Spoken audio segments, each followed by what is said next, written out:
जय महाराष्ट्र जय शिवराय। आज सकाळी जुन्नर पोलीस स्टेशनवरून सन्माननीय मंगेश अण्णा काकडे शिवसंजय उपतालुका प्रमुख यांना फोन आला आणि डिपार्टमेंटने सांगितले की एक निनावी पत्र आपल्या नावाने पुश करून पोलीस स्टेशनला आलंय आणि त्याच्यामध्ये विद्यमान जिल्हा परिषद सदस्य देवराम लांडे यांना पक्ष सोडला म्हणून धमकीचं पत्र आलंय आणि त्याच्यामध्ये मंगेश अण्णांच्या नावाचा उल्लेख आहे। खरं तर मला अतिशय जबाबदारीने सांगावं लागेल की शिवसेना सोडल्यानंतर शिवसेनेचं नाव घेऊन हा जो उद्योग ज्यांनी केला, विशेषतः देवराम लांडेला स्टंट करायची सवय लागलेली, त्याचा जो स्वभाव आहे तो स्वभाव अतिशय पोरकट स्वभाव आहे। जग पुढे चालले, आपण काय वागतोय ते मानव नाहीये आणि या सगळ्या गोष्टीमध्ये ते त्यांच्या स्वभावाने अडचणीमध्ये 100% येते।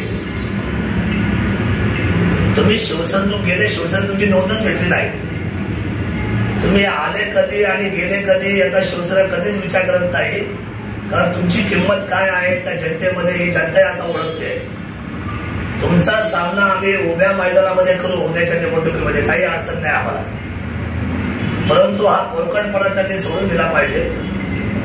आता मंगेश काकडे यांचं नाव ज्या पोस्टरच्या पत्राच्या पाठीमागे लिहिलंय लेखी स्वरूपामध्ये फ्रॉम मंगेश काकडे, मुक्काम पोस्ट पिंपळवंडी, तालुका जुन्नर, जिल्हा पुणे, पिनकोड 412-412।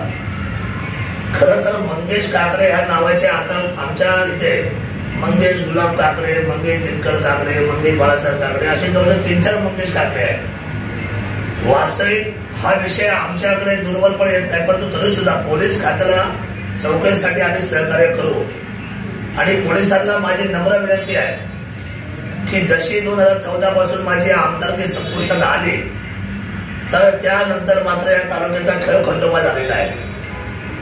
कुठल्याच गोष्टी मार्गस्थ होत नाही, अतिशय परिस्थिती बिकट आहे, तालुका सैरावेला झालेला आहे आणि अशा परिस्थितीमध्ये मात्र या केसच्या बाबतीमध्ये ज्यांनी कोणी हे पत्र लिहिलंय ते पोस्टात टाकलंय, जुन्नरच्या पोस्टातून जुन्नरमध्येच पत्र येत आहे, याचा अर्थ हा जो बनाव झालेला आहे या बनावाचा छडा लागणं माझ्या दृष्टीने अतिशय गरजेचं आहे। त्या ठिकाणी सीसीटीव्ही आहेत, अनेक काही गोष्टी आहेत, 100% तुम्हाला छडा लावता येणार आहे। या बाबतीमध्ये मात्र ज्यांनी कोणी हे पत्र लिहिलंय ते पोस्टात टाकलंय, जुन्नरच्या पोस्टातून जुन्नरमध्येच पत्र येत आहे, याचा अर्थ हा जो बनाव झालेला आहे या बनावाचा छडा लागणं माझ्या दृष्टीने अतिशय गरजेचं आहे।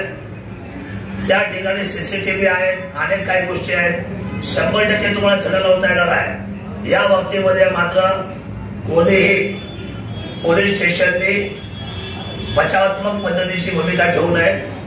जे सत्य आहे ते समाजापुढे आलं पाहिजे, म्हणजे इथून पुढे असा बोगस कारभार या तालुक्यामध्ये तरी या शिवजन्मभूमीमध्ये गुन्हे करायचं धाडस करणार नाही।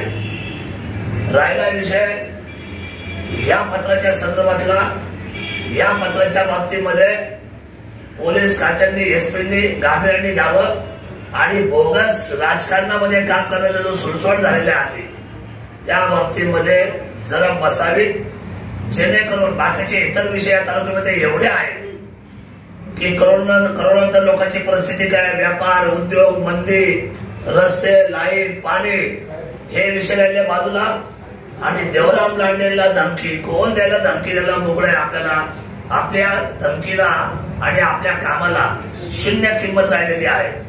त्यामुळे या बाबतीमध्ये शिवसेनेने तुम्ही काल शिवसेना सोडून काय केले याची नोंद सुद्धा शिवसेनेने ठेवलेली नाही ना घेतलेली आहे। त्यामुळे आपण अतिशय जबाबदारीने वागलं पाहिजे। मधल्या कालखंडामध्ये वरच्या 2-3 कार्यकर्त्यांना सुद्धा त्यांनी उगाच अंगावर जाऊन शिवीगाळी करायचा प्रयत्न केलेला आहे। हे त्यांचा जो ड्रामा आहे, हे त्यांचं नाटक आहे, हे त्यांनी तात्काळ थांबवावं आणि मैदान वाट पाहते उद्याच्या निवडणुकीमध्ये। याच्यामध्ये शिवसेना सज्ज आहे, आम्ही लोकशाहीवर विश्वास ठेवतो आणि लोकशाहीच्या मार्गाने पराभव करतो, एवढंच मला या निमित्ताने सांगायचं आहे। राहिला आणि पोलीस स्टेशनचा विषय, आदरणीय मंगेश अण्णा काकडे उपतालुका माझ्या शेजारी आहेत, जेवणजी शिंदे पंचायत समिती माझ्या शेजारी आहे। ही मंडळी आता पोलीस स्टेशनला जाऊन तिथे आता पोलिसांना अर्ज देतील की या प्रकरणाचा तात्काळ छडा लावण्यात यावा आणि या प्रकरणामध्ये 100% जलद गतीने कारवाई होऊन हे पत्र कोणी बोगस बनवलंय याने त्याला लवकरात लवकर आपण जेरबंद करावं एवढी भावना शिवसेनेच्या वतीने व्यक्त करतो आणि थांबतो. धन्यवाद. जय शिवराय.